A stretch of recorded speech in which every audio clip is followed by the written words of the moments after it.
আজকের এই ভিডিওটা অতি গুরুত্বপূর্ণ। দেখা মাত্র প্রত্যেকটা বাংলাদেশী নাগরিক এটা ভিডিওটা শেয়ার করে দিবেন, কারণ আমি যে তথ্যগুলো দিচ্ছি। নমস্কার, আমি তরুণ ঘোষ। পাকিস্তানের পর এবার নাম্বার বাংলাদেশের। গতকাল থেকে তো 14 তারিখ থেকে মিটিং শুরু হয়েছে, বলেছি সেপ্টেম্বরের মাঝামাঝি সব শেষ হয়ে যাবে।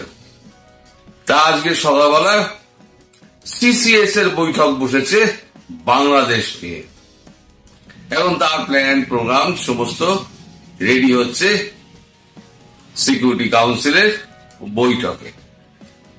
স্পেশালি এই বৈঠকটা হচ্ছে আজকে বাংলাদেশের জন্য, কারণ গত দুদিন আগে ওই আপনাদের উপদেষ্টা পরিষদের যিনি প্রধান হোতা মোহাম্মদ ইউনুস, তিনি আবার সেভেন সিস্টার প্রসঙ্গ টেনেছেন। সেভেন সিস্টার যেন ওনার পৈতৃক সম্পত্তি। কারা ওখানে খোঁচাচ্ছে আর উনি কেন বলছেন, নিজের মৃত্যুকে কেন ডেকে আনছেন আমি জানি না। পাখি আছে দেখবেন আগুনে ঝাঁপ দেয়, আকাশে ঘুরতে ঘুরতে ঘুরতে ঘুরতে দাম করে আগুনের কুণ্ডলীর মধ্যে ঝাঁপ দিল, তার মৃত্যুকে নিজেরা ডেকে আনে।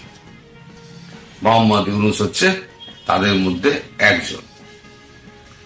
তো এখন তো দেখা যাক বৈঠকে কি নির্যাস বেরোয়, তবে অ্যাকশন তো হবেই।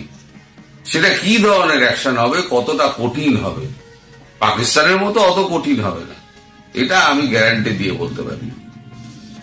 মিসাইল ফিসাইল চলবে নাকি শুধু কামকাজি ড্রোনে ব্যাপারটা ঠিকঠাক হয়ে যাবে, সেটাও এখন আমি বিস্তারিত বলতে পারবো না, কারণ এটা ডিফেন্সের ব্যাপার আর আমাদের জানাবেও না। তবে এইটুকু বলতে পারি যে পাকিস্তানের ব্যাপারে 500+ কামকাজি ড্রোন ব্যবহার করা হয়েছিল। মনে রাখতে হবে, একটা কামকাজি ড্রোন তৈরি করতে গেলে 4,20,000 টাকা খরচা হয়। এছাড়া তো মিসাইল আছে, S-400 আছে, সেগুলোও কিন্তু ব্যবহার হয়েছিল পাকিস্তানের বিরুদ্ধে। বাংলাদেশের বিরুদ্ধে ওসব করতে হবে না, একটা ড্রোন শেষ করে দেবে, বাকিটুকু পদাতিক বাহিনী ভেতরে ঢুকে মেন ইনস্টলেশন যেগুলো আছে সেগুলো কি, সেগুলো বড় ক্ষতি কিছু করবে না। যেমন পদ্মা ব্রিজ, অন্য দেশ হলে ধ্বংস হয়ে যেত, পদ্মা ব্রিজে কিছু হবে না। অনেক কষ্ট করে শেখ হাসিনা পদ্মা ব্রিজ তৈরি করেছিলেন, তার স্বপ্নের বীজ, তাকে কিছু করা হবে না। এই বিসিবির যে উপদেষ্টা মন্ডলী আছে না, আর যে সমস্ত বিচ্ছিন্নতাবাদী যত শক্তি আছে, তাদেরকে সব চিহ্নিত করা হয়েছে, সব চিহ্নিত হয়। এখানে যেমন প্রত্যেকটা ওই 9টা আপনার সন্ত্রাসী মানে একে আড্ডাকে যেমন চিহ্নিত করা হয়েছিল, তেমন এখানেও সব বিচ্ছিন্নতাবাদী যেগুলো মাথা রয়েছে সেই মাথাগুলোকে শেষ করতে হবে। লেজা কেটে কিছু হবে না, লেজা কাটলে মাথা যদি থাকে আবার লেজা গজিয়ে যাবে, সুতরাং মাথাকে কেটে দাও। তাই এই বিচ্ছিন্নতাবাদী যারা শক্তি রয়েছে, তারা কোথায় রাতে কখন কোন ঘরে থাকছে, রাতে কোন বাড়িতে পালিয়ে গিয়ে ঘুমোচ্ছে, সব ভারতের কাছে খবর আছে। ভারত একেবারে নির্দিষ্ট লক্ষ্য ঠিক করে রেখে দিয়েছে, একটা দিন ঠিক হবে, কামকাজি ড্রোন এখান থেকে শয়ে শয়ে যাবে, দাঁড়াম দাঁড়াম দাঁড়াম দাঁড়াম করে পড়বে, ফিনিশ।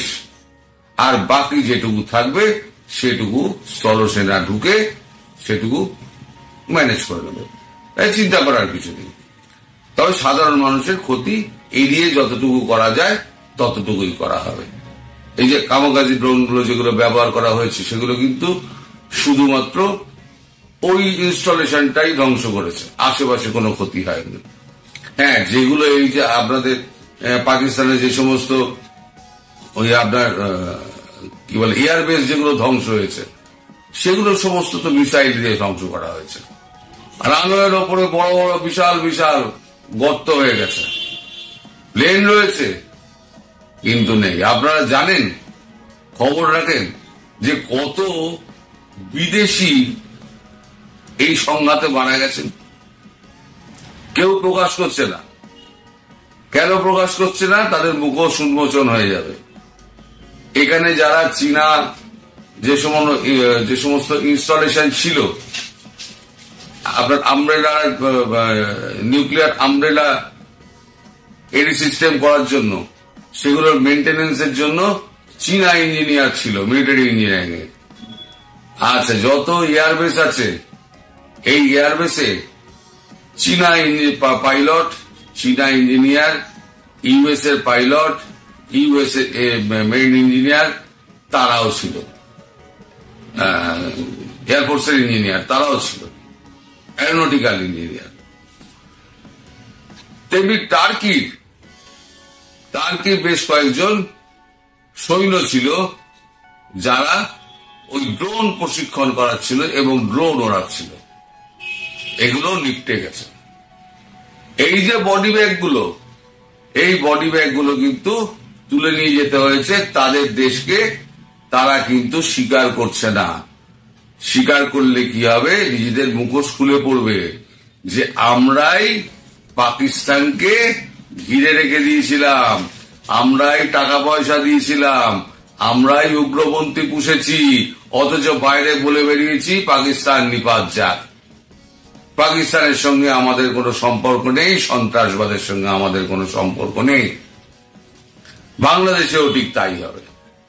বাংলাদেশে যেখানে যা আছে সব মুখোশগুলো খুলে যাবে। কারা কারা এর পেছনে জড়িত, সমস্ত বডি ব্যাগগুলো যখন গোনা হবে তখন সব বেরিয়ে যাবে কারা কারা, কোন কোন দেশ এর মধ্যে রয়েছে এবং কোন কোন দেশ এর বিরুদ্ধে রয়েছে। আফগান করিডোর নিয়ে এত কিছু হচ্ছে, এতদিন ভারত চোখ দেয়নি, এবার ভারত নড়ে চড়ে বসেছে। পুতিন আসছেন খুব শিগগিরই। আমাদের প্রধানমন্ত্রী নরেন্দ্র মোদীর সঙ্গে কথা হয়েছে, তিনি খুব শিগগিরই ভারত সফরে আসবেন। ব্রিক্সের সম্মেলনের আগে দ্বিপাক্ষিক বৈঠক করতে নরেন্দ্র মোদী এবং পুতিন একত্রে বসবেন। আর চীনকে তো এখন বিশ্বাস করা হচ্ছে না, কারণ চীন তো পেছন দিয়ে চাকু মেরেছে, আমেরিকাও পেছন দিক দিয়ে চাকু মেরেছে। ফলে আমেরিকার কোনো কথা আর শোনা হবে না। এবার যা করবে ভারত একাই করবে এবং এই জিনিসকে আর বাড়তে দেওয়া হবে না। খুব শিগগিরই বাংলাদেশের কালো দিন ঘনিয়ে আসছে। বাংলাদেশে সাধারণ মানুষের নয়, সাধারণ মানুষ তো মুক্তি পাবেন। এই যারা জুয়া জোচ্চোর, 420 চিটিংবাজ যে উপদেষ্টা গোষ্ঠী এবং আমাদের উপদেষ্টা প্রধান মোহাম্মদ ইউনূস, সুদখোর মোহাম্মদ ইউনূস, চিটিংবাজ মোহাম্মদ ইউনূস, নচ্ছার মোহাম্মদ ইউনূস, একেবারে বেলেল্লাপনার শেষ একেবারে মোহাম্মদ ইউনূস, মিথ্যেবাদী মোহাম্মদ ইউনূস, মানে যত রকম ভাবে বলা যায় সব মোহাম্মদ ইউনূসের ওপরে চাপিয়ে দেওয়া যায় সব ডিগ্রি হিসেবে। মোহাম্মদ ইউনূস নোবেল লরিয়েট, তলায় সব ডিগ্রি দিয়ে দাও, চোর জোচ্চোর ছ্যাঁচোর চিটিংবাজ সব লাগিয়ে দাও। ওগুলো হচ্ছে পিএইচডি ডিগ্রির মতো এক একটা করে ডিগ্রি। তো মোহাম্মদ ইউনূস, আপনি সেই আগুনে পাখির মতো আপনি ছাপানোর জন্য তৈরি হয়ে যান, ব্যাগপত্র গুছিয়ে দিন। আপনাকে অবশ্য চিন্তা নেই, আপনাকে পাবলিকও পিটিয়ে মেরে দিতে পারে। কারণ আপনাদের যে মাহফুজ আছে না, মাহফুজ আলম, আপনি যাকে আবার উপদেষ্টা করেছিলেন, তারপরে সে তাকে করলেন, প্রথমে সহকারী ছিল, তারপর উপদেষ্টা করলেন, সেটা এখন জুতো খাচ্ছে। আবার জুতো খাওয়ার পর আবার বেশরমের মতো আবার বলছে যে না, এটা মানে যারা করেছে সরকারের দেখা উচিত। আরে কারা করেছে? যারা তোমার ডাকে যে লক্ষ লক্ষ মানুষেরা ছুটে আসতো, তাদেরকে তোমরা ভুল বুঝিয়েছিলে। আজকে সেই মানুষগুলো ভুল বুঝতে পেরেছে, ভুল বুঝতে পেরে তারা জুতো মারছে। আচ্ছা, জুতো মারার এই ভিডিওটা একটু দেখুন। দেখলেন তো, জুতো খেলো, জুতো খাওয়ার পর এবার নিজেকে কেমন নির্দোষ প্রমাণ করছে এবং বলছে সরকারকে প্রমাণ করতে হবে, সরকারকে দায়িত্ব নিতে হবে, কে আমাকে জুতো মেরেছে? আরে পাবলিক জুতো মেরেছে।